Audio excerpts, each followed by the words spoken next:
Alors moi, je suis, mais alors scandalisée. Voilà Larcher qui se la joue en mode empereur, qui va se payer un trône à 40 000 euros. C'est la folie de grandeur, mais à un niveau mais pornographique, quoi. Je veux dire, on est dans une obscénité totale, parce que c'est aussi un problème de timing. Voilà. C'est alors déjà le montant est, je veux dire, on parle de 40 000 euros. Enfin, je veux dire, c'est absolument exorbitant. Et dans le même temps, on nous parle d'augmentation des impôts, et notamment des impôts des retraités. C'est ce qui jusqu'à présent était absolument la ligne rouge, ce qui était absolument intouchable. L'autre enjeu très important, ce sera bien sûr la préparation du budget, 40 milliards à trouver pour l'année prochaine. Dans une interview à nos confrères de l'AFP, vous avez cette phrase: si nous travaillions 1 heure de plus par semaine, on aurait les 40 milliards nécessaires. Est-ce que c'est une proposition? Vous souhaitez qu'on passe aux 36 heures? Tout est sur la table. Il n'y a aucun tabou. Je voudrais simplement dire que le Sénat, qui sera sans doute le lieu où on examinera à fond les propositions budgétaires du gouvernement, comme nous l'avons fait au début de l'année, parce qu'au Sénat, nous avons une majorité d'ailleurs assez élargie, puisque le socle commun existe.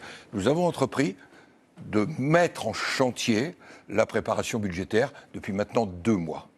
Et nous proposerons à la fin de ce mois un certain nombre de pistes que nous proposerons directement dans la première décade de juillet au Premier ministre, parce que nous avons pris le chiffre de 40 milliards, Ouais. je reviens à lui, le chiffre de 40 milliards très au sérieux, avec la réalité dans le déficit aussi, des 22 milliards sur le projet de loi de financement de la sécurité sociale. Les calculs qui sont faits, c'est très simple. Nous travaillons 1 heure de plus.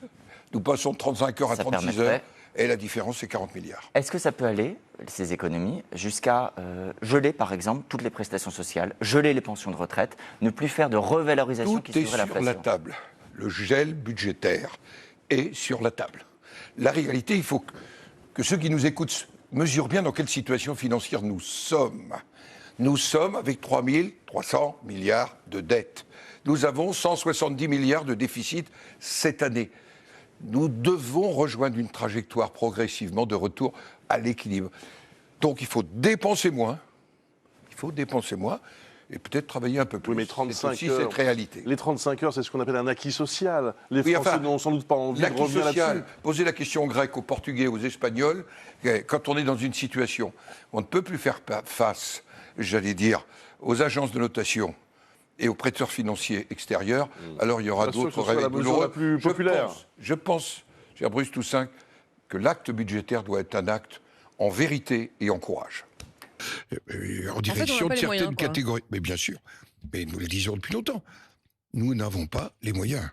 Nous n'avons pas les moyens, et nous n'avons pas les moyens d'amortir les crises et de faire face dans un pays qui est déjà et surendetté et surfiscalisé. C'est ça la réalité de notre pays, et c'est sur quoi d'ailleurs nous devrons avoir l'an prochain un débat. Comment on redresse ce pays ? Enfin, c'est quand même très décourageant ce que vous dites. C'est pas décourageant. Je crois qu'il faut dire la vérité aux Françaises et aux Français. On ne peut pas faire comme si il ne se passait rien, comme si nous n'avions pas un budget totalement déséquilibré, comme si nous n'avions pas un déficit de 5%. On paye aujourd'hui les choix ou les non-choix qui ont été faits au moment du budget ? On paye aujourd'hui les non-choix depuis 10 ans. On paye le quoi qu'il en coûte. On paye un ensemble d'engagements où on n'a pas réduit la dépense publique. On n'a pas réformé l'État. Pardonnez-moi, c'est quelque part le bilan de 2 quinquennats d'Emmanuel Macron que je suis en train de vous décider. Vous êtes en train de me dire que les 2 quinquennats d'Emmanuel Macron ont laissé la France exsangue. Elle laisse la France dans tous les cas en hypoxie, comme diraient les vétérinaires, on manque d'oxygène. Je rappelle évidemment que vous êtes vétérinaire. Gérard Larcher, pourquoi les gens ne sont pas dans la rue ? Je vous pose la question parce que, au fond, lorsque l'on regarde ce qui s'est passé au moment des Gilets jaunes, les Gilets jaunes, c'était un problème de carburant, c'est ce qui les a poussés sur les ronds-points. Comment est-ce que vous jugez le climat social aujourd'hui en France ? Je juge le climat social à l'aune du climat international. Il y a beaucoup d'angoisse, d'interrogation face à ce qui se passe au Moyen et au Proche-Orient. On en parle peu. il reste, j'allais dire, la réalité de ce qui se passe en Ukraine, avec l'incroyable résilience des Ukrainiens face à l'agression russe. Tout ceci angoisse les Françaises et les Français. Je le vois dans les messages que je reçois. Vous l'entendez sur l'antenne. Moi, je reçois dans les lettres, dans les mails, dans les appels qui me sont faits. Qu'est-ce qu'on va devenir? Quelle perspective voyez-vous? Et ça, cette incertitude, quelque part, elle est un peu paralysante. Ça veut dire qu'aujourd'hui, vous estimez que les Français sont dans une forme de résignation, d'attente? En tous les cas, d'attente inquiète. D'attente inquiète. Gérard Larcher, dans ce contexte-là, vous le disiez, il va falloir trouver 6 milliards d'euros, 4 milliards qui sont demandés aux différents ministères, 2 à la sécurité sociale, et on est déjà dans les débuts des préparatifs pour le budget 2027. Dans ce contexte-là, honnêtement, qu'est-ce qui peut en sortir?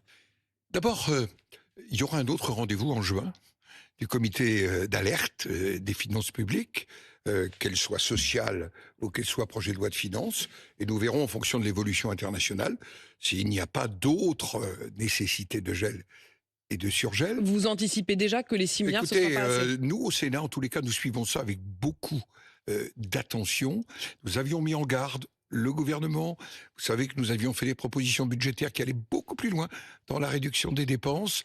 Mais aujourd'hui, j'allais dire, on essaie de se sortir ensemble de cette difficulté. Donc en fait, c'était écrit. Pour nous, c'est en tous les cas, au-delà des événements, une trajectoire qu'il va falloir reprendre en 2027. Je vous rappelle qu'on s'est engagé au plan européen à être à 3% de déficit en 2029. C'est quasiment intenable si on ne fait pas des efforts colossaux. Diminution de la dépense publique, je reviens là-dessus. On n'a plus de levier de fiscalité, on est déjà médaille d'or.